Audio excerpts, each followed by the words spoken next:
Good morning. I'm Sandra Bolte. The pronouns I use are she and her. You Contain the Holy by Gwen Matthews. Whoever you are, wherever you are from, whomever you love, whatever it is you have done, you are welcome here. You are welcome to this time, this space, this moment that we carve out of often busy and chaotic weeks. You are welcome to this time for collective breaths, for words, for music, for lighting candles, and for us to simply exist here together. And you are invited into worship this morning with these words by Ta-Nehisi Coates. I believe and still do that our bodies are ourselves, that my soul is the voltage conducted through neurons and nerves, and that my spirit is my flesh. Our bodies are ourselves. My soul is the voltage conducted through neurons and nerves. My spirit is my flesh. Wow. Okay, yes. Yes to all of that.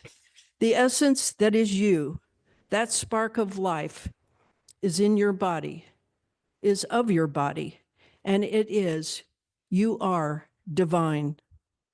In other words, you contain the holy within you right now. And now I invite you to take a breath as we enter into this time of worship in body, mind, and spirit.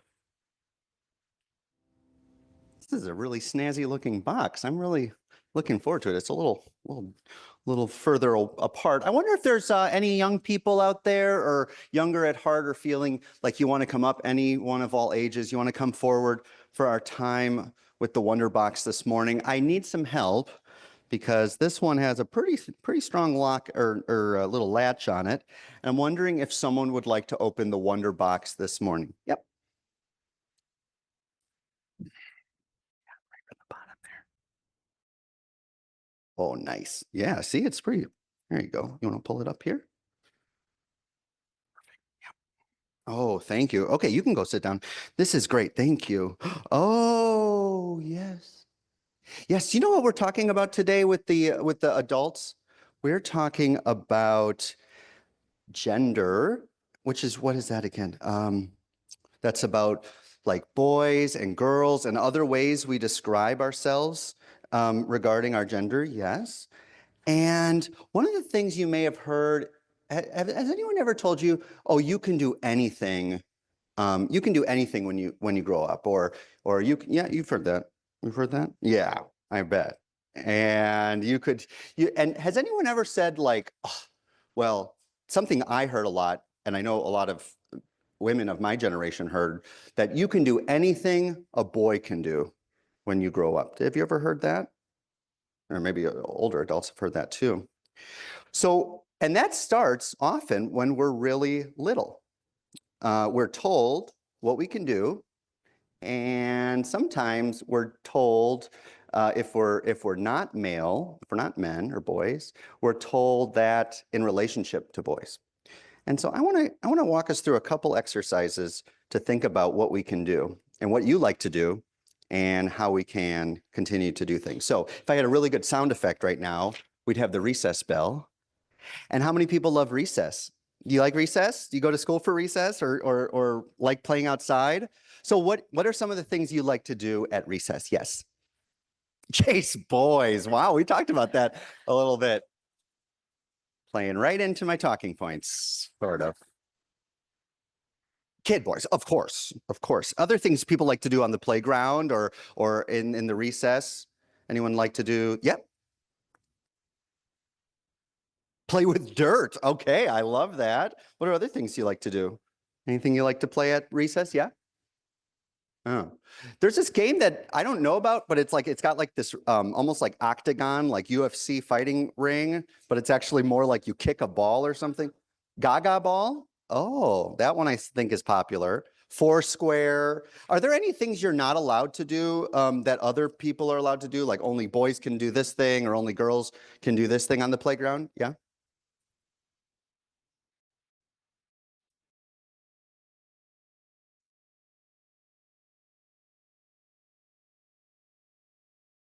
So sometimes there's other girls that tell you or other ones that you shouldn't play with that because that's more for like what other people are playing or things like that?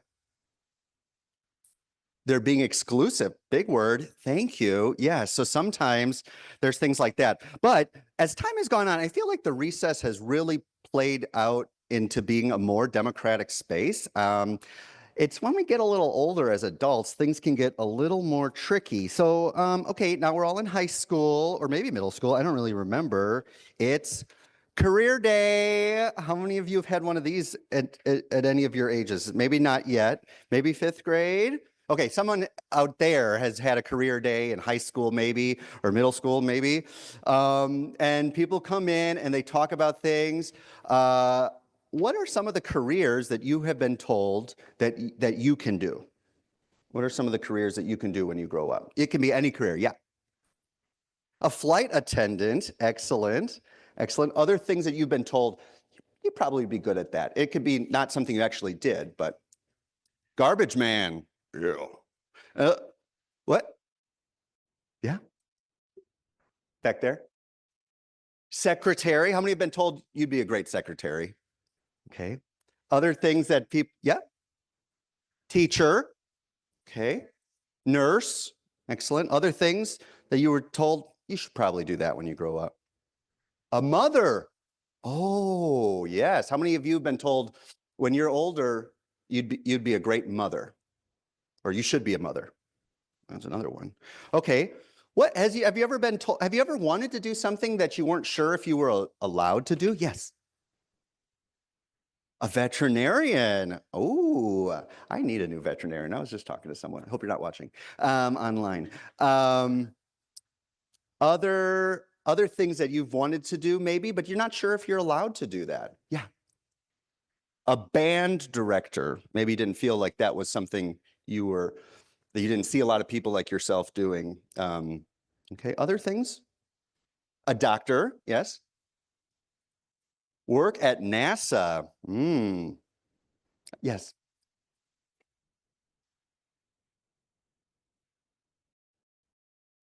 Building toys, construction. Everyone heard of magnetiles? Any of you play with magnetiles? You love that? You love those? That's a whole new world of accessibility for a lot of kids in regards to building. So yeah, Dan, did you have one? Ooh, the traffic boys, what did they do? Is that like at school? Like helping out crossing the street or things like that? Yeah.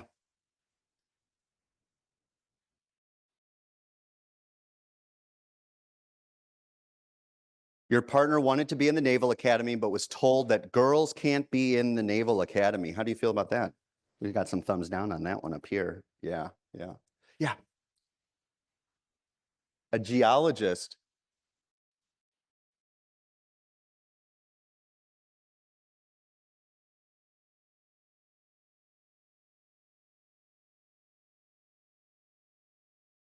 Yes. Yeah, yeah. You had to keep fighting for it. And one of the, yeah.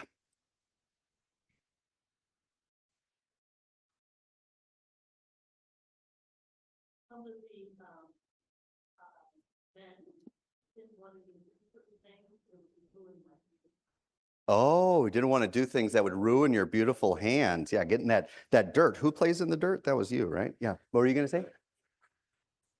You want to be a biologist? Archaeologist. Yeah. Yeah. You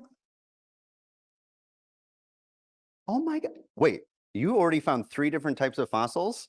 Oh my God. A tooth, a bone, and another bone. Well, so I heard a lot of people share out there. Thank you for sharing. But one of the things I noticed was a lot of the people who shared, what was something that might have been common with the majority of people who shared today? They were women. And so a lot of women have definitely been held back from following their dreams and being saying, I can be an archaeologist, a geologist, I could work for NASA.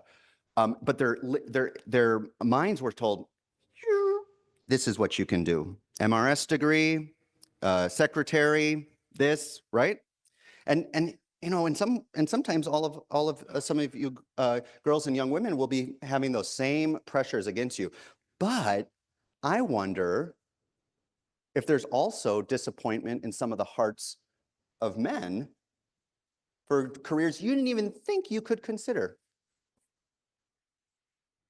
Yeah.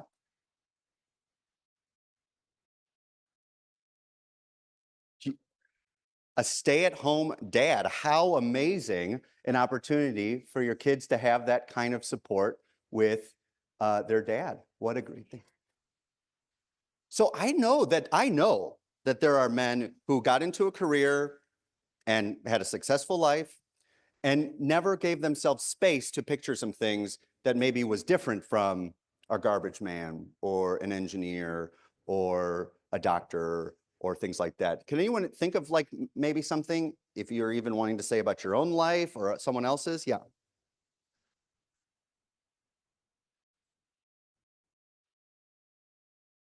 Nurses or elementary school teachers. Have any of you had a male teacher in school, elementary school, middle school, or high school?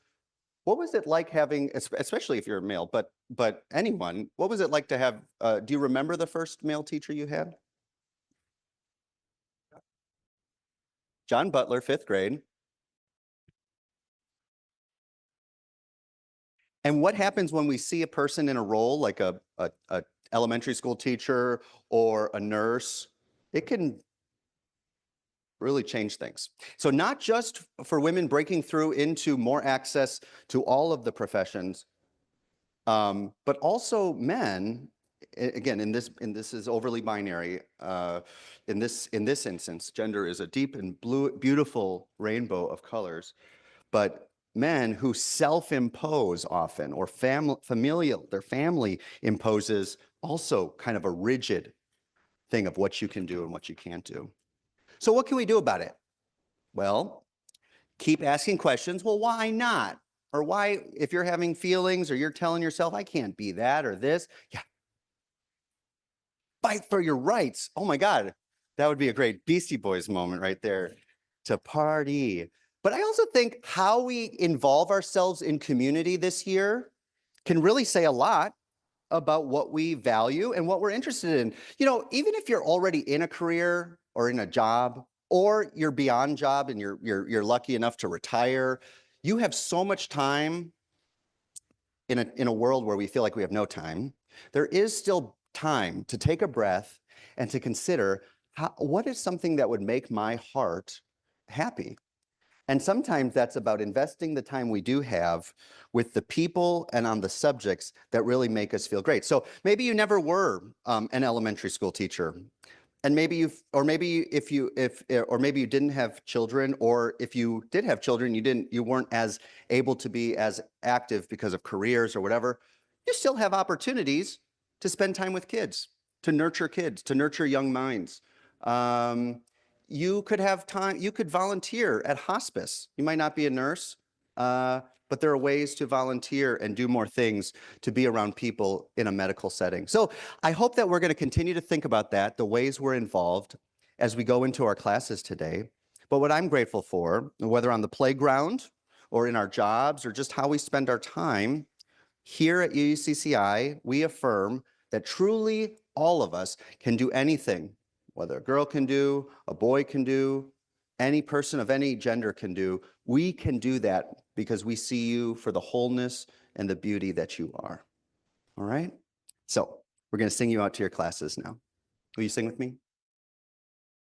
To get us all on the same page, misogyny is the dislike, contempt for, or ingrained prejudice against women. It often manifests in attitudes, behaviors, social structures that devalue or discriminate against women based on their gender.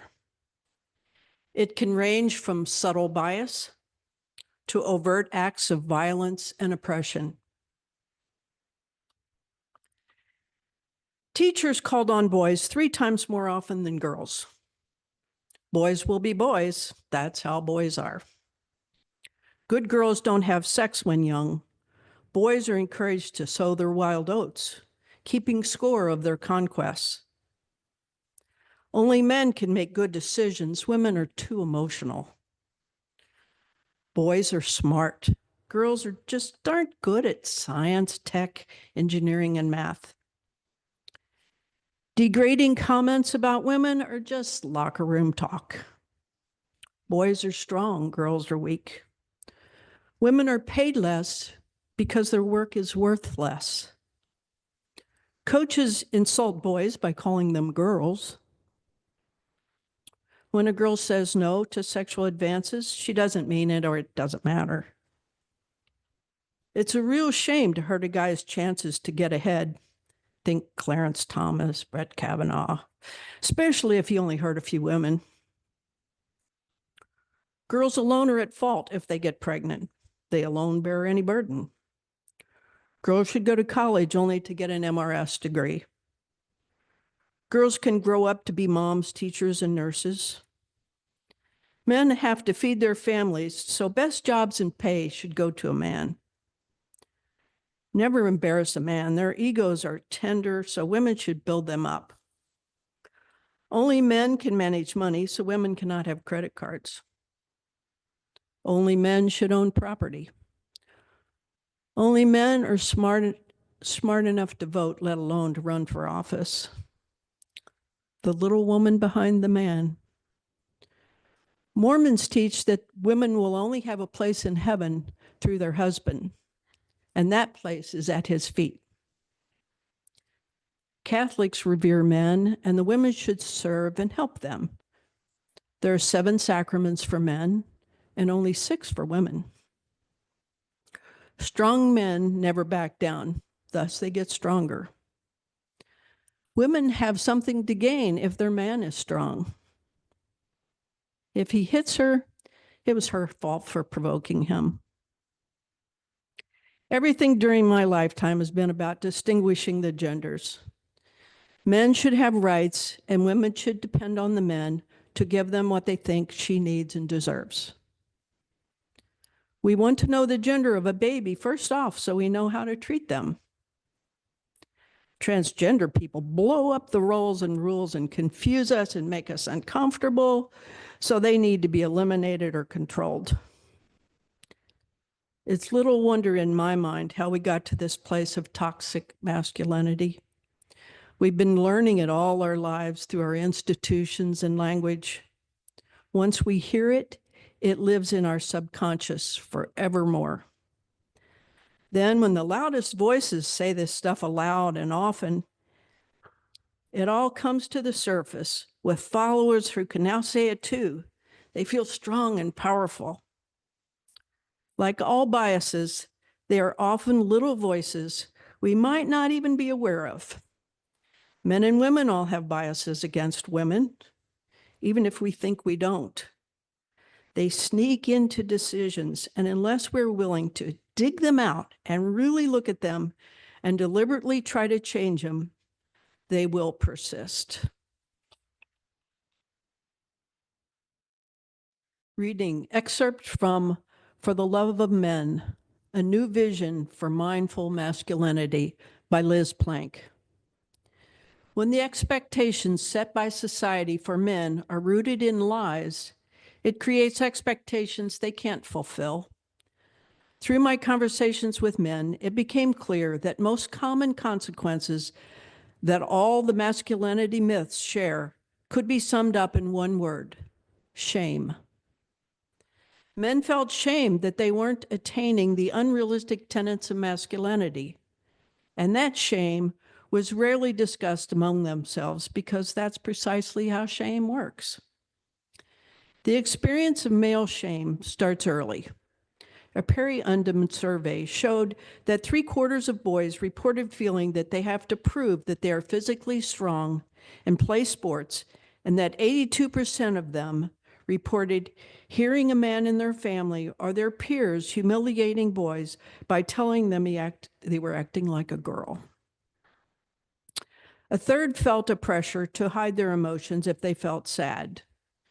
Given this intense pressure, it's no surprise that research on 343 male students, college students, published in the Psychology of Men and Masculinity journal, showed that when men experience gender role conflict, defined as the gap between how they view themselves as men and what society expects of them as men, they experience heightened levels of shame.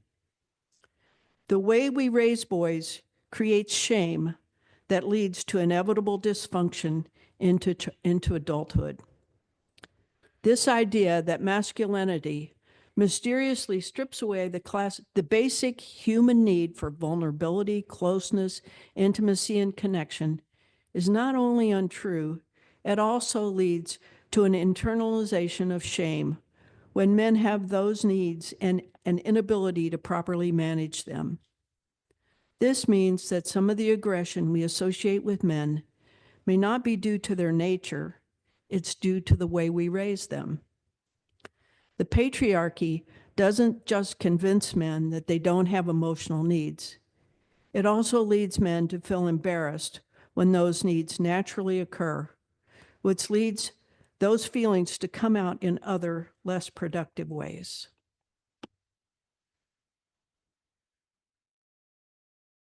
Our second reading is a poem titled Blowing on My Nails by Austin Davis. Somewhere in my stomach, there's a basement of old men attending their 50-year junior high reunion dance, arguing with each other about whether the squirrels in the walls are having sex or plotting their revenge. All the uncles who used to call me the B word for not wanting to hunt when I was a kid are slow dancing with their dead deer, pouring them a drink, dabbing at their deer's wine-stained fur with their ties as the last song ends. My gym coach from 7th grade who taught sex ed is sweeping up the bullet shells scattered around the dance floor. On the day before summer break, Mr. Manicky sat on the pointy end of his football and told my class that if we make love right, it'll feel like catching an interception and running in a touchdown as hard and as fast as we can. I had never seen a woman naked before or felt the warmth of another's skin mixing their freckles with mine, but I still felt like stabbing both of my ears with sharpened pencils until chunks of my brain came out of on my tongue. After all, 23 of the future men sitting around me began to roar with laughter, whistle, and cheer for more. In my chest, there is a little boy blowing on his nails, waiting for the pink to dry. About to bust a vein and lather himself in blood so his friends won't find out how pretty he feels. Did you ever see that film, Stranger Than Fiction? You know, Will Ferrell and Dustin Hoffman, Emma Thompson. It might be a remake, so I apologize. It came out about 2006. Great movie, worth watching or rewatching. Well, I was thinking about this movie this week, not so much for its content, but for the memorable recurring line that drives not only the plot of the movie, but a line that is in and of itself an existential and moral dilemma that accompanies most of us throughout much of our lives. Remember that line? It's little did he know, or little did she know, or they know, or little did we know. But in this case, little did he know, the character.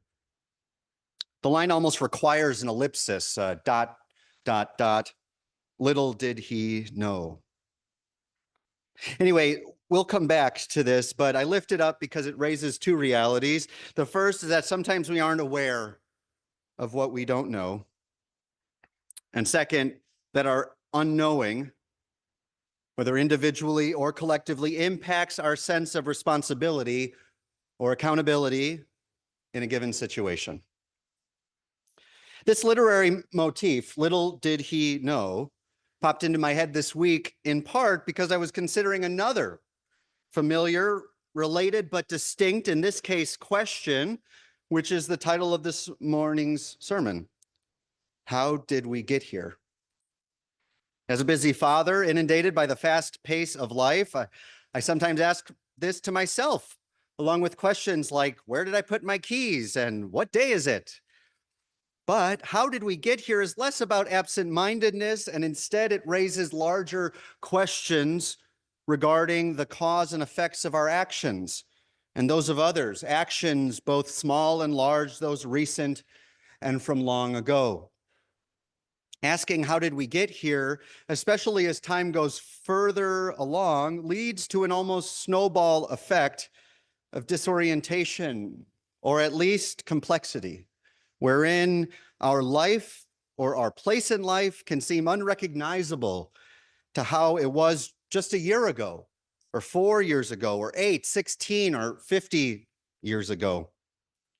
How did we get here can be a personal question, a familial one. It can be pondered as a congregation, or by a political party, by a nation, or even wider still, the world. I think for many of us, asking how did we get here these days is impossible to not consider within the frame of our current politically polarized and environmentally fragile climate.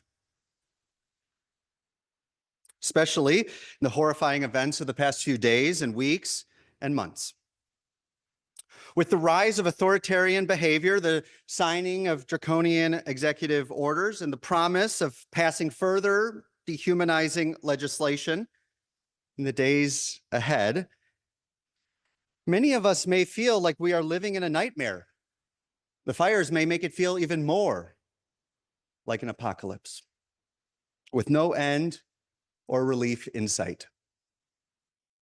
And yet, we aren't even sleeping. That's a good thing. In fact, we are awake. And for many of us, more awake than we've ever been. We are invited in our wakeness, in our waking life, to ask at least two questions. The first is the strategic question, where do we go from here? Which many of you are asking, and we need to continue to ask in the days ahead. Where do we go from here? And the second question, which is less commonly asked because of the urgency of the present moment pointing us forward, is yet still worthy of consideration, and thus the title of our service today, How Did We Get Here? Today's service and sermon is not a history lesson on the political events of the past decade or two, but rather a honing in on just one aspect that I hope can help us better understand not only how we got here, but also where we might still go together. As the subtitle not subtly notes, I want to reflect on the topic of masculinity, both toxic and what might be called mindful masculinity, and the way in which we navigate it in our lives, as well as here at UUCCI.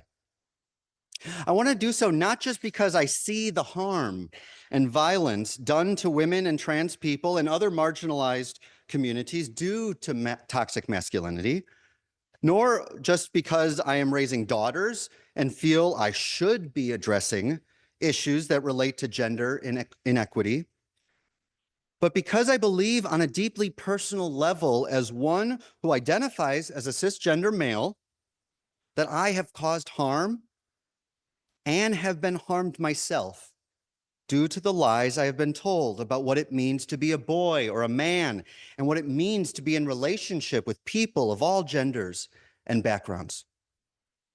I want to assume responsibility for my actions, for my words, for how I have lived and moved through this life, and no longer claim a naive innocence summed up in the phrase, little did I know. Here's what I know. I know that the experience lived and examples shared by Sandra this morning are filled with pain and struggle. that they are not uncommon, but perhaps suffered by many in this room. I know that misogyny, like racism, is almost unbelievable until you witness it, until you feel it, or love someone who lives it on a daily basis. And while I am both male and white and cannot ever fully experience the pain that toxic masculinity or white supremacy culture produces on the bodies and souls of my sacred siblings in this life, I can say from a deeper place of knowing, I believe you. You are speaking your truth. I see you and I acknowledge the harm that has been done. So much so that as a leader, a religious leader at that, an interfaith leader, a civic leader, as one who seeks to live with integrity with all of you, and within my family and circles of communities of care, I want to know how I can stop my participation in the harm, in the pain, and in the perpetuation of systems of oppression that have unfairly privileged me at the cost of hurting those I love. And I include myself as well in those I love, who I believe have been hurt along the way. So let me start by defining two types of masculinity: toxic masculinity and mindful masculinity. And we'll start more with toxic. Toxic masculinity was first coined in the 1980s by a psychotherapist and, interestingly, a Methodist minister named Shepherd Bliss. What a name. Shepherd Bliss? I think that was his birth name, but who was also deeply involved in what was called the mythopoetic men's movement in those days. He wanted a term that could help quote, describe that part of the male psyche that is abusive and, quote, behavior that diminishes women, children, and men. Now, 40 years later, or really over the course of the last 10 years, dating back arguably to the 2016 presidential election, the term has become a household name for many, not for all, but for many. Toxic masculinity is personified, most scholars and theoreticians would say, by Donald Trump and the resurgence of right-wing militant organizations, including the Proud Boys, who in 2020 were told to stand back and stand by. Organizing and political violence have often intersected with harm directed towards women, people of color, and other marginalized groups. And with the new administration now in place, many of the fears and legalized misogyny will likely only get worse. Deep breath. But how did we get here? That's a long jump from Shepherd Bliss, who now well into his 80s is a boysenberry farmer living in Sonoma County, to this present administration and this complex political climate we're living in. As Sandra expressed this morning, quote, we've been learning in it all our lives through our institutions. Once we hear it, it lives in our subconscious forevermore, end quote. Yes, I agree.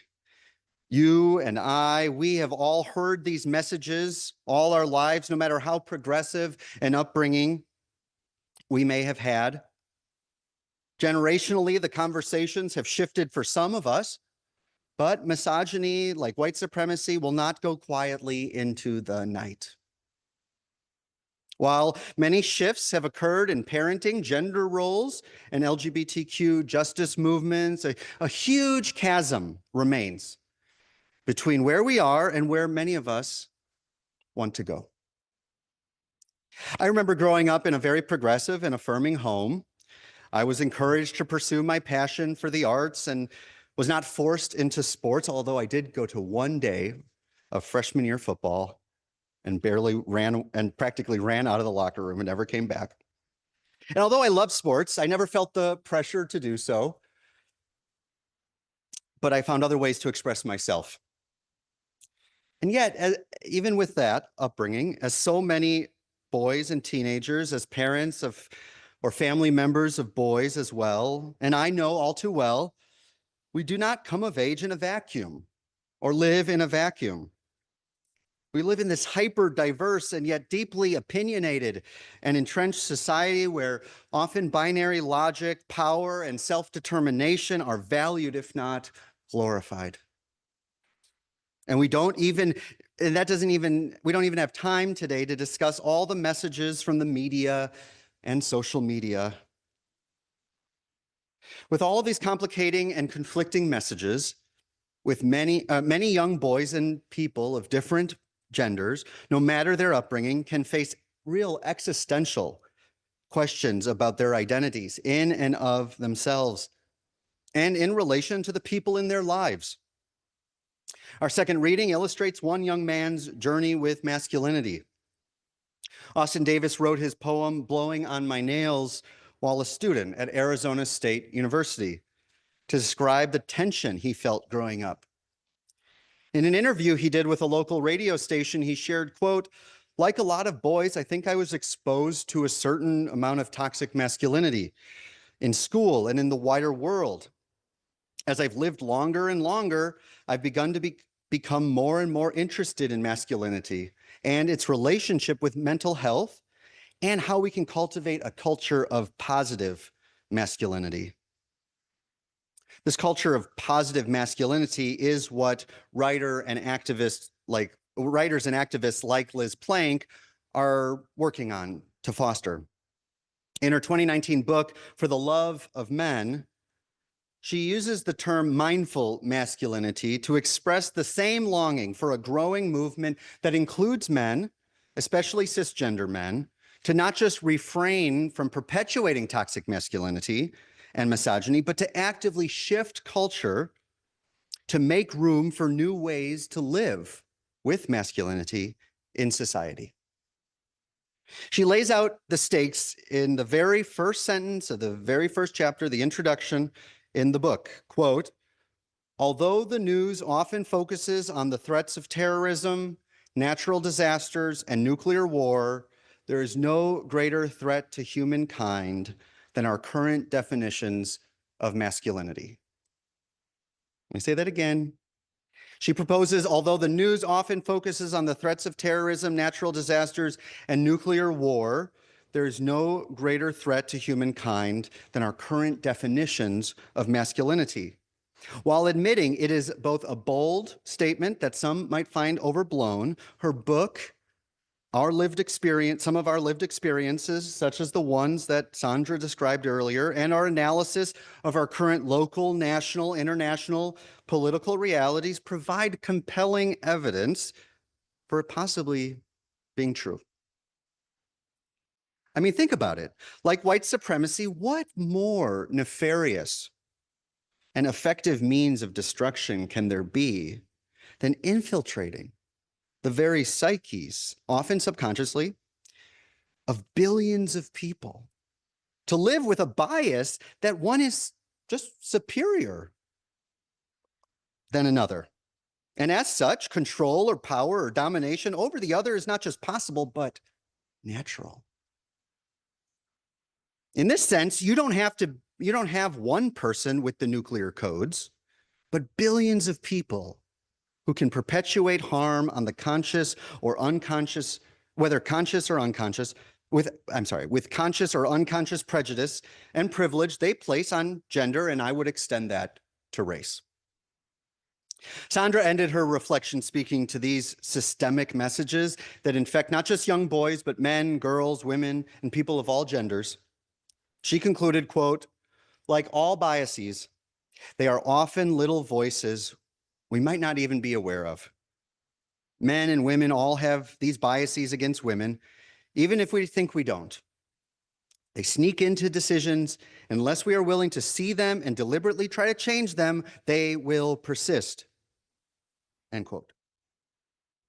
I agree. I agree with the author as well, and have been on my own journey of not just resisting toxic masculinity within my own thinking and behavior, but also thinking about how to cultivate and project modes of masculinity in and through the communities I'm committed to, especially UUCCI. There are both justice reasons for this and spiritual formation, developmental reasons for this. Clearly, the fostering of less toxic masculinity in adults and children in this place will, like a fractal, extend in pattern and behavior beyond these walls. To do courageous action, to be a beacon of hope and courage as a congregation, but also in the hearts and lives of each of us. We must also come to see engagement around masculinity and femininity as a lifelong learning and practice. In this sense, gender, like race, and more generally power, is a core focus of our religious education at UUCCI. The 21st century has ballooned the amount of research and writing on topics of gender and spirituality and of the effects shame and unaddressed issues can play within our lives, families, and society. Shame, resentment, and violence is an extreme but increasingly common spiral young men fall into, whether resulting in horrific outcomes, like in Parkland, Florida, Aurora, Colorado, or Newton, Connecticut, or in the countless more instances, everyday instances of misogyny, discrimination, and binary gender thinking. The former examples have a clear lethality, but so too do the latter, if by 1,000 paper cuts. What then can we be doing here at UUCCI to foster conversations around gender that include the nuance of mindful masculinity as a healthy and spiritually mature goal for all of us as individuals and as a congregation? Well, it can take the form of a class or a group that wants to learn more about the topics explored today, such as reading together and discussing, I was supposed to pull this out earlier, this book, For the Love of Men, having a group discussion on that. And it could take the form of, excuse me, I lost my spot. It could entail participating more in our children and youth programs, supporting our children and youth in cultivating healthy gender identities, which will implicate all of us in so doing. What we pay attention to grows. Okay. Commitment to mindful masculinity would surely require a deeper shared commitment to collaborative leadership and involvement by our congregation, both members and friends, noting that, quote, many hands make light work is both a rejection of the often white male savior complex and an affirmation of our independent, gender inclusive, sacred web of life and love for which we are a part. On that last note, I've worked hard. I've really tried to work hard over the 7.5 years we've been together to envision a ministry that is shared and vibrant, and vital, not because of my leadership, but because of our leadership, not because of my vision, but because of our vision. This whole strategic idea of Imagine 2030 is about empowerment of all of us to be a part of dreaming the future we long for into being.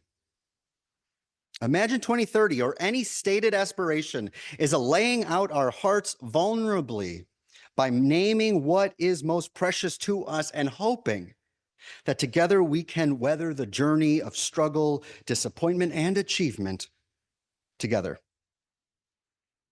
Toxic masculinity would not admit failure in a strategic plan or even request help. Mindful masculinity relishes the opportunity to go hand in hand into the dark night of uncertainty, yes, but oh, of possibility as well. My friends, there is a lot we don't know about what is to come in these months and years ahead. Little do we know, might be an understatement. But one thing we can say, we do know, is that we must name and address the many elephants in the room, not just in the world or in Washington or in Indianapolis, not just, but right here in our own community. We can no longer say, little did we know. For paradoxically, while, as I said, there is so much we do not know about what is ahead, there is a tremendous wealth of wisdom and deep knowing right here in our hearts, in this community, on this interfaith campus, and in our wider community that can and must say, enough. I am ready to change. I am ready to change. I am open to change. I am eager to change, scared to change, yes, to shift my heart ever more toward love, And in love, work with all of you with whom my liberation is bound up, to speak with courage, to celebrate love and struggle for justice with you, to advocate for our shared humanity, to help free our young ones and all of us from the rigid confines of gender that says this is all you can be in this life. This is all you can do in this life. Oh, my friends, what we can yet still do together is beautiful, perhaps, albeit uncertain and scary in these days. But for the love of all boys, girls, men, women, genders as diverse as the rainbow, for the love of all that is good and worthy, may our days ahead be guided by a light reflected from that spark of light within each of our precious, whole, and holy selves. May it be so, and amen.